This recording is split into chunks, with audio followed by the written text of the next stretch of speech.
Prime Time Sunrise. அனைவருக்கும் இனிய காலை வணக்கம். இது நியூஸ் ஃபர்ஸ்டின் காலை நேர பிரதான செய்திகள். உங்களோடு இணைந்து கொள்வது ஜெஃப்ரி ஜெபதாசன். இன்று 27ஆம் தேதி முதலாம் மாதம் 2014ஆம் ஆண்டு. இன்றைய நாள் உங்கள் அனைவருக்கும் சந்தோஷமான ஒரு நாளாக அமைய எல்லாம் வல்ல இறைவனை பிரார்த்தித்துக் கொண்டு இன்றைய நியூஸ் ஃபர்ஸ்டின் காலை நேர பிரதான செய்திகளின் தலைப்புச் செய்திகளுக்கு உங்களை அழைத்துச் செல்கின்றோம்.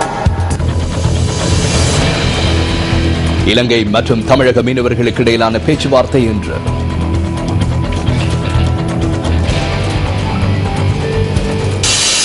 வடமாகாண விவசாயிகள் மழையின்மையினால் பாதிப்பு.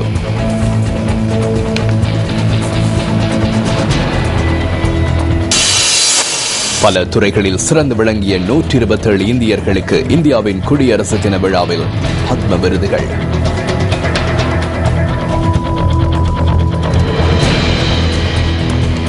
முதலில் எங்களுடைய அவதானம் உள்நாடு செய்திகளுக்கு. அந்த வகையில் இலங்கை மற்றும் தமிழக மீனவர்களுக்கு இடையிலான பேச்சுவார்த்தை சென்னையில் இன்று இடம்பெற இருக்கிறது. சென்னை தேனாம்பேட்டை DMS வளாகத்தில் உள்ள மீன் வளத்துறை பணிப்பாளர் அலுவலகத்தில் இன்று முற்பகல் 10 மணிக்கு இந்த பேச்சுவார்த்தை ஆரம்பமாக இருக்கிறது. இந்திய மத்திய அரசுடன் நடைபெற்ற பேச்சுவார்த்தை மற்றும் இலங்கை இந்திய ராஜதந்திர கடற்றொழில் குழுவில் முன்னெடுக்கப்பட்ட பேச்சுவார்த்தை ஆகியவற்றை அடிப்படையாக கொண்டு சென்னையில் இன்றைய பேச்சுவார்த்தை முன்னெடுக்கப்பட உள்ளதாக கடற்றொழில் அமைச்சர் ராஜித சேனாரத்ன குறிப்பிட்டிருக்கின்றார். இலங்கை பிரதிநிதித்துவப்படுத்திய அரசு தரப்பிலிருந்து கடற்றொழில் திணைக்களம் மற்றும் சட்டமா அதிபர் திணைக்களம் ஆகியவற்றின் அதிகாரிகள் உட்பட 5 இதில் பங்கேற்க உள்ளனர். யாழ்ப்பாணம், கிளிநொச்சி, மன்னார், புத்தளம், சிலாபம் மற்றும் தென்பகுதி மீனவ சமூகத்தை பிரதிநிதித்துவப்படுத்தும் 10 பேரும் இலங்கை குழுவில் அங்கம் வகிக்கின்றனர். இதுவரை தமிழகம் சார்பில் நாகப்பட்டினம், தஞ்சாவூர், புதுக்கோட்டை, ராமநாதபுரம், புதுச்சேரி ஆகிய பிரதேசங்களைச் சேர்ந்த 12 மீனவ சங்க பிரதிநிதிகள் இந்த பேச்சுவார்த்தைகளில் பங்கேற்க உள்ளதாக தமிழக அரசு அறிவித்துள்ளது. தமிழக அரசின் கடற்றொழில் அமைச்சர் K. ஜெயபால் தலைமையிலான பிரதிநிதிகள் குழுவும் இந்த பேச்சுவார்த்தைகளில் பங்கேற்க உள்ளது. இரு நாட்டு மீனவர்களுக்கும் இடையிலான இந்த பேச்சுவார்த்தை இந்திய மத்திய அரசின் வெளியுறவுத்துறை இணை செயலாளர் சுசித்ரா துரை, துணை செயலாளர் மயங்க் ஜோஷி, இலங்கைக்கான இந்திய தூதுவர் உயர் அதிகாரி சிவ்சங்கர் சிங் ஆகியோர் முன்னிலையில் நடைபெறும் எனவும் தமிழக அரசு குறிப்பிட்டிருக்கிறது. இதனிடையே இந்த பேச்சுவார்த்தையை முன்னிட்டு தமிழக அதிகாரிகள் 5 அம்ச கோரிக்கையை முன்வைத்துள்ளனர். குறிப்பாக ஆழ்கடலில் இலங்கை கடற்படையினர் இந்திய மீனவர்களை கைது செய்கின்றமை, தடுத்து வைக்கின்றமை மற்றும் அவர்களது படகுகள் மற்றும் உடைமைகளை கைப்பற்றுகின்றமை போன்ற நடவடிக்கைகள் நிறுத்தப்பட வேண்டும் என அதில் குறிப்பிடப்பட்டுள்ளது. இதனிடையே கச்சத்தீவு தொடர்பிலான தமது நிலைப்பாட்டினை இந்த பேச்சுவார்த்தையின் போதும் கடைபிடிப்பதாக தமிழக அதிகாரிகள் இந்திய மத்திய அரசாங்கத்திற்கு அறிவித்துள்ளனர். கச்சத்தீவை அண்மித்த பகுதியில் மீன்பிடிப்பதற்கு தமிழக மீனவர்களுக்கு எவ்வித உரிமையும் இல்லை என சென்னை உயர்நீதிமன்றத்தில் இந்திய மத்திய அரசு சார்பில் அண்மையில் விளக்கம் அளிக்கப்பட்டிருந்தமையும் குறிப்பிடத்தக்கது. இதுவரை இன்றைய பேச்சுவார்த்தைக்கு முன்னதாக இரு நாடுகளிலும் தடுத்து வைக்கப்பட்டுள்ள மீனவர்கள் விடுதலை செய்யப்பட வேண்டும் என ஏற்கனவே இணக்கம் காணப்பட்டிருந்தது. இதற்கமைய இலங்கை சிறைகளில் இருந்த 295 தமிழக மீனவர்களும் தமிழக சிறையில் இருந்த 138 இலங்கை மீனவர்களும் இதுவரை விடுதலை செய்யப்பட்டுள்ளனர்.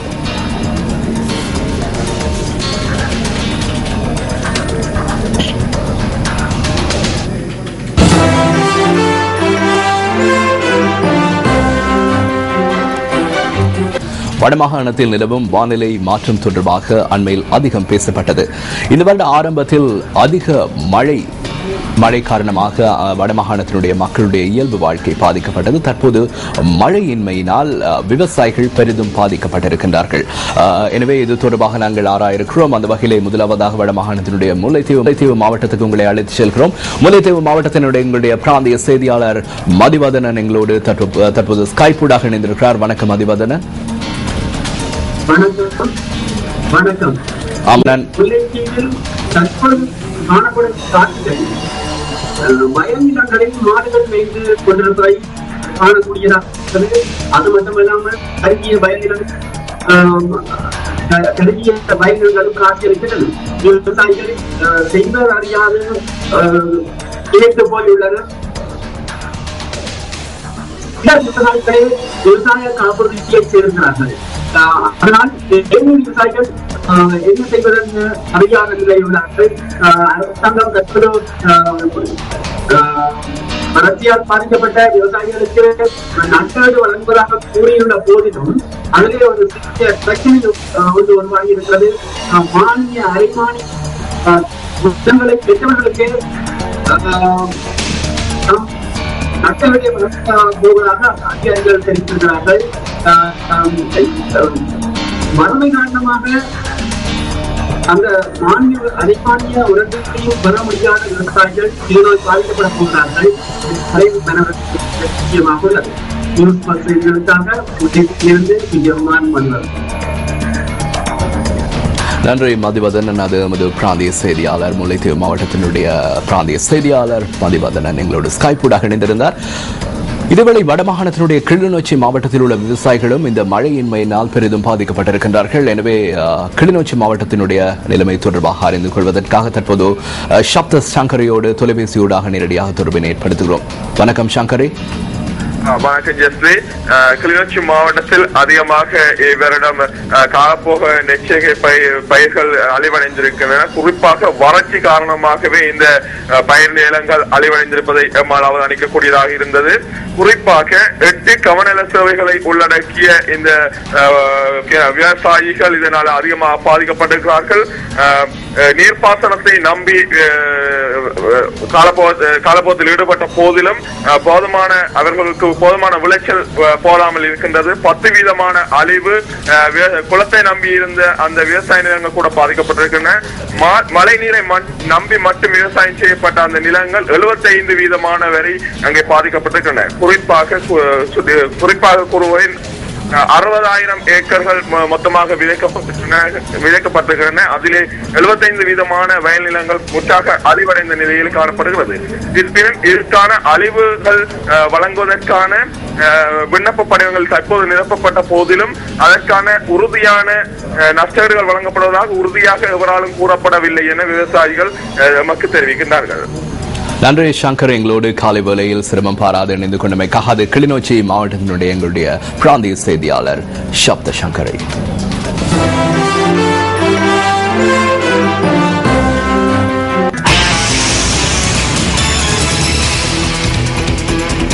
தற்போது டெங்கு தொடர்பாக அதிகம் பேசப்படுகிறது. குறிப்பாக டெங்கு காய்ச்சலால் இதுவரை, அதாவது 2014ஆம் ஆண்டு ஜனவரி மாதம் 1ஆம் தேதி தொடக்கம் 27ஆம் தேதி இதுவரை கொழும்பில் அதிக டெங்கு நோயாளர்கள் இனம் காணப்பட்டுள்ளதாக சுகாதார பிரிவுகள் சுட்டிக்காட்டுகின்றன. இது தொடர்பில் ஆராய்வதற்காக எமது அலுவலக செய்தியாளர் டில்ஷா தேவதாசன் கொழும்பு சீமாட்டி சிறுவர் வைத்தியசாலைக்கு சென்றுள்ளார். எனவே அவரை நாங்கள் இணைத்துக் கொள்கின்றோம். வணக்கம் ஜெஃப்ரி. நாங்கள் தற்பொழுது கொழும்பு ரிச்வே வைத்தியசாலையில் இருந்து உங்களுடன் நேரடியாக நாங்கள் இணைந்து கொள்கின்றோம். மீண்டும் டெங்கு நோய் பரவும் அபாயம் அதிகரித்து காணப்படுவதாக சுகாதார அமைச்சின் டெங்கு நோய் ஒழிப்பு பிரிவு குறிப்பிடுகின்றது. அந்த வகையில் இந்த வருடத்தின் இதுவரையான காலப்பகுதியில் 2130 பேர் டெங்கு நோயால் பீடிக்கப்பட்டுள்ளதாக சுகாதார அமைச்சின் டெங்கு நோய் ஒழிப்பு பிரிவு குறிப்பிட்டுள்ளது. அதில் கொழும்பு மாவட்டத்தில் மட்டும் 867 பேர் டெங்கு நோயால் பீடிக்கப்பட்டுள்ளதாகவும் சுகாதார அமைச்சின் டெங்கு நோய் ஒழிப்பு பிரிவு குறிப்பிட்டுள்ளது. கடந்த வருடத்தில் 31,876 பேர் டெங்கு நோயால் பீடிக்கப்பட்டுள்ளதாகவும் தகவல்கள் தெரிவிக்கின்றன. எனவே டெங்கு நோய் தொடர்பாக மிகவும் பாதுகாப்பாக மக்கள் செயல்படுமாறு சுகாதார அமைச்சின் டெங்கு நோய் ஒழிப்பு பிரிவு மக்களை கேட்டுக் கொள்கின்றது. நியூஸ் ஃபர்ஸ்ட் செய்திகளுக்காக டில்ஷாட் தேவதாசன். அது டில்ஷா தேவதாசன் லைவ் டிஜி டிரான்ஸ்மிஷனூடாக எங்களோடு நேரடியாக இணைந்திருந்தார். நன்றி டில்ஷாட்.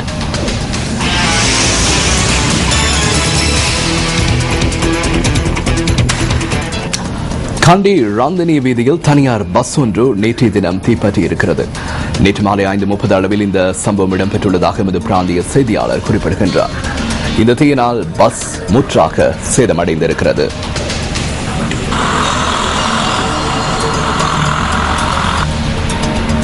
பொல்காகவலையிலிருந்து சுற்றுலா பயணத்தை மேற்கொண்டிருந்த சந்தர்ப்பத்திலேயே இந்த பஸ் தீயினால் சேதமடைந்துள்ளதாக தெரிவிக்கப்படுகிறது.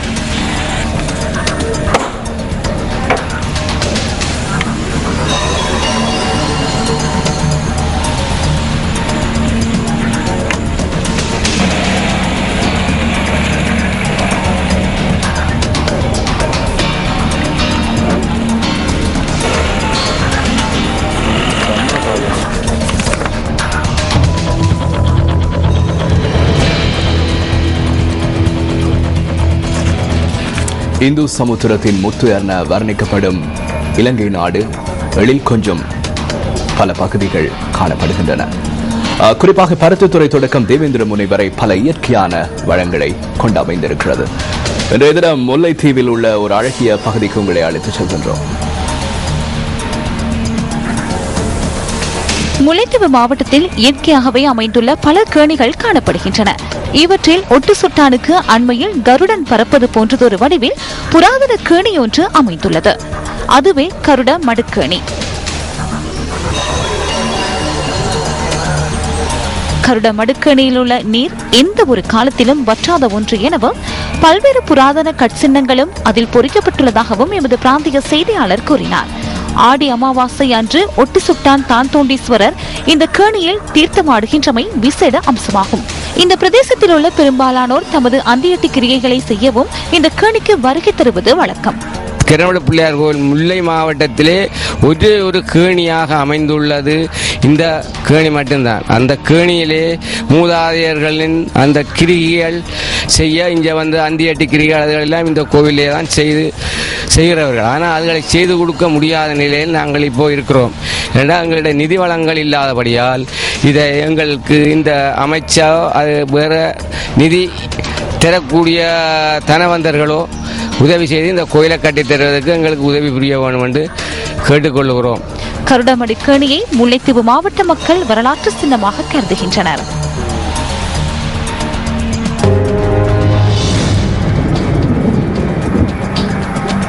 அடுத்து வானிலை தொடர்பாக அறிந்து கொள்ளலாம். வானிலை தொடர்பான தகவல்களோடு இணைந்து கொள்கின்றார் வளிமண்டலவியல் திணைக்களத்தின் வானிலை அதிகாரி கே சூரியகுமாரன். வணக்கம் சூரியகுமாரன். வணக்கம். இன்று கிழக்கு தெற்கு கரையோர மாவட்டங்களின் சில பகுதிகளில் சிறிதளவான மழை காணப்படும். இதனை தவிர நாட்டின் அநேகமான பகுதிகளில் சீரான காலநிலையே நிலவும். அதேவேளை நுவரெலியா மாவட்டத்தின் சில பிரதேசங்களில் அதிகாலை வேளைகளில் பனிமூட்டம் காணப்படும். கடல் பிராந்தியங்களை பொறுத்தவரையில் காங்கேசன்துறை முதல் திருகோணமலை ஊடான கொத்திவில் வரையான ஆழ்கடல் பகுதிகளில் சிறிதளவான மழை காணப்படும். கடல் பிராந்தியங்களில் காற்றின் வேகமானது மணித்தாளத்துக்கு 30 கிலோமீட்டர் முதல் 40 கிலோமீட்டர் வரையான வேகத்தில் வடகிழக்கு திசையிலிருந்து காற்று வீசும்.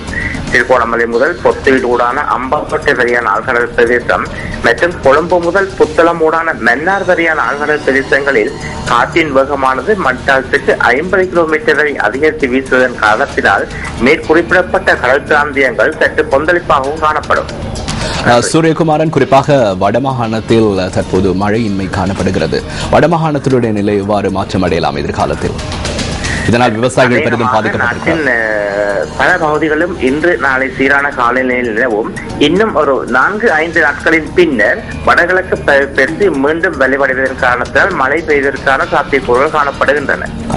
நன்றி சூரியகுமாரன். அது வளிமண்டலவியல் திணைக்களத்தின் வானிலை அதிகாரி சூரியகுமாரன் எங்களோடு தொலைபேசியூடாக நேரடியாக இணைந்திருந்தார்.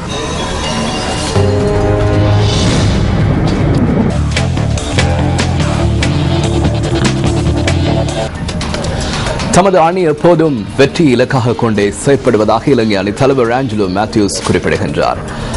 டாக்காவில் நேற்று மாலை இடம்பெற்ற ஊடகவியலாளர் சந்திப்பின் போதே இலங்கை அணி தலைவர் இந்த கருத்தினை கூறியிருக்கின்றார். இலங்கை மற்றும் பங்களாதேஷ் அணிகளுக்கு இடையிலான முதலாவது டெஸ்ட் கிரிக்கெட் போட்டியின் முதல் நாள் ஆட்டம் இன்றைய தினம் ஆரம்பமாக இருக்கிறது.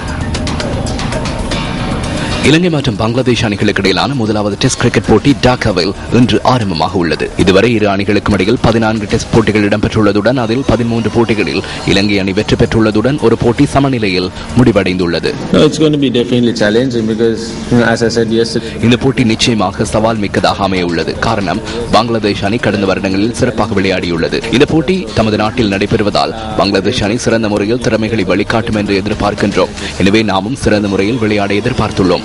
ஐக்கிய அரபு ராஜ்யத்தில் இடம்பெற்ற போட்டிகளில் கடைசி போட்டியின் இறுதி 2 நாட்களை தவிர அதற்கு முன்னைய போட்டிகளில் சிறப்பாக செயற்பட்டுள்ளோம். நமது அனைத்து வீரர்களும் சிறந்த முறையில் உள்ளனர்.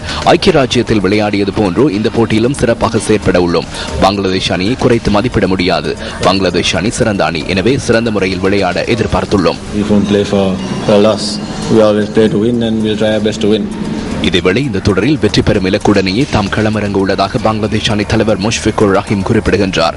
இறுதியாக இலங்கை அணியுடன் இடம்பெற்ற போட்டிகளில் தோல்வி அடைந்திருப்பினும் தாம் சிறந்த முறையில் விளையாடியதாக முஷ்ஃபிகுர் ரஹீம் மேலும் குறிப்பிட்டார்.